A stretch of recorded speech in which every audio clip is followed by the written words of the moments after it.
Salut à tous, ravi de vous trouver sur Direct Course, nouveau Quintet Plus à Vincennes et en nocturne en ce vendredi 25 octobre. Il s'agira du prix Junot, une épreuve estampillée européenne, où d'ailleurs les visiteurs semblent en mesure de se tailler la part du lion. Voici ma sélection, j'ai placé en tête le 12 Edu pour ses débuts dans l'Hexagone. La semaine dernière, dans une épreuve de même facture, ce pensionnaire de Robert Berg a tracé une fin de course des plus séduisantes pour se classer deuxième. Sachez que ce jour-là, il a été retardé au départ puisqu'il avait causé un faux départ et a été obligé de partir dans le dos d'un adversaire. Et ensuite, il a été malheureux à diverses reprises, étant notamment gêné par Jean-Michel Bazir et Tonnerre du Gers qui allaient finalement fournir le lauréat de cette course référence.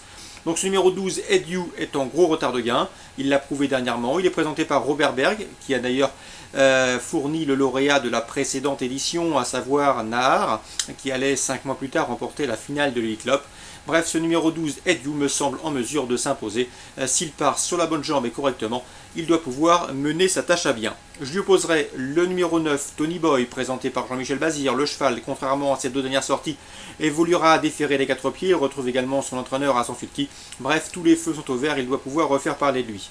Le numéro 11, Conrad Frédéric, un cheval qui a gagné un quintet plus cet été à Cabourg. Il n'a d'ailleurs pas tardé à se mettre en évidence sur notre sol. Il reste sur 2 places de 3e. La dernière en date obtenue dans le prix référence disputé la semaine dernière où il terminait dans le sillage d'Edu.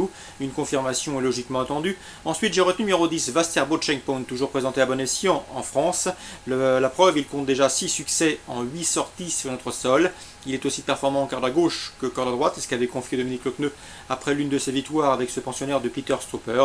Il est capable d'aller tête et corde, il sera déféré des 4 pieds pour la première fois. Attention à lui, c'est également un bon point d'appui.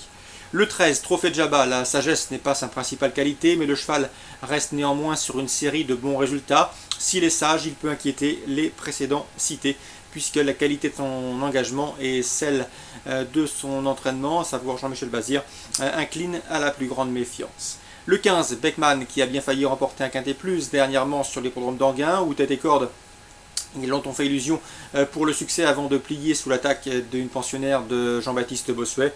Son driver, Franck Nivard, avait dit ce jour-là que le cheval serait aussi bien à venir de l'arrière-garde. Ce sera le cas ici puisqu'il doit rendre 25 mètres. Attention à lui, une place est dans ses cordes. Le 14, Esh Astiplemet, qu'il ne faut surtout pas condamner sur sa récente disqualification à Beaumont-de-Lomagne. Auparavant, cette jument avait collectionné les bons résultats. Elle brillera également en accessite. J'ai également retenu dans cette sélection le 7, Triptonic. Il est délicat, notamment dans les premiers mètres de course, mais son potentiel est suffisamment intéressant pour briller à ce niveau. Il l'a d'ailleurs prouvé à diverses reprises. Son entraîneur lui concocte une carrière bien menée. Et attention à lui, puisqu'il peut venir pimenter les rapports d'une épreuve comme celle-ci. Un résumé chiffré pour ce quintet, 12, 9, 11 et 10.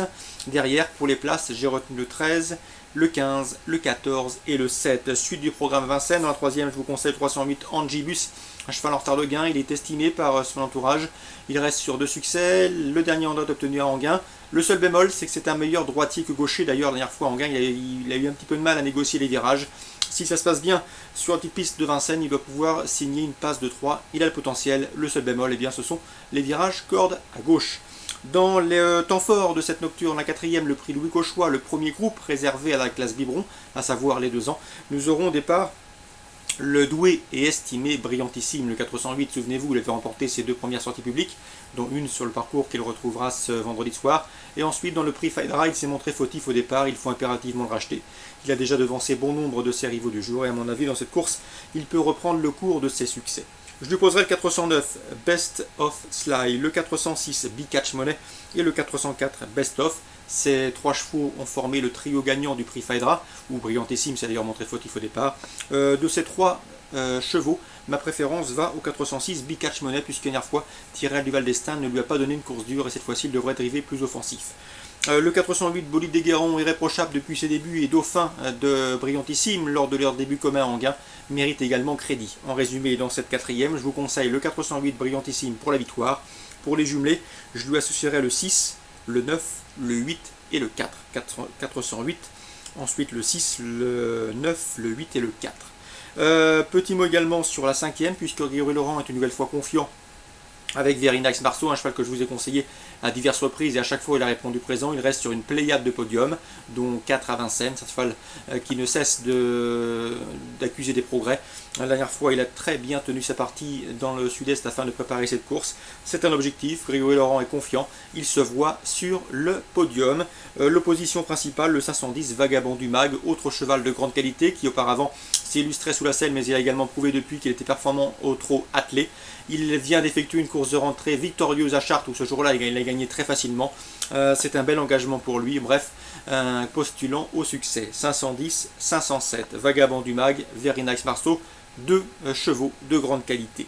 Voilà pour les courses ciblées à Vincennes, 3e, 4e et 5e. Concernant les Sables d'Olonne, dans la première, Alain Couetil attend un bon résultat une nouvelle fois du 101 Turner King, qui reste sur un bon succès, d'autant que ce jour-là il devançait Autocel qui a depuis remporté une belle course sur l'hippodrome de Cholet. Donc une confirmation est attendue avec ce 101 Southern King. Dans la deuxième, je vous pense que le 201 Victoire de Tex va s'imposer. Elle qui compte 3 victoires en 5 courses courues et qui vient de se classer deuxième de la toute bonne urbaine qui reste sur ses victoires dernièrement dans le prix Glorieuse à Saint-Cloud. Bref, c'est la concurrente à battre. Elle devrait rendre victorieusement le poids au 202 Vittorio Deschamps qui a pour lui sa régularité. Et au 206, Valissa Montergue, qui manque d'expérience, mais qui a effectué des débuts convaincants et victorieux sur l'hippodrome de Machecou. 201, 202, 206 pour les Sables d'Olonne. Petit mot également sur la 5e, le 503 Valimix, attention à lui, il lui aura sans doute une belle cote sur sa chance. C'est vrai que le cheval n'a qu'une course de rentrée dans les jambes cette année, mais souvenez-vous que l'an dernier, pour sa rentrée après plusieurs mois d'absence, il avait gagné de surcroît sur ce parcours des Sables d'Olonne et de surcroît sur une piste bien assouplie, avec Fabrice Véron qui le retrouve ici. Donc attention à lui, il se retrouve somme toute assez bien placé sur l'échelle des valeurs et à mon avis, il peut refaire le coup de l'an dernier. Le 503 Valimix, un bel outsider à tenter dans ce handicap. Course ciblée au Sables d'Olonne, 1re, 2e et 5e. Bonjour à tous, bonne journée et à demain.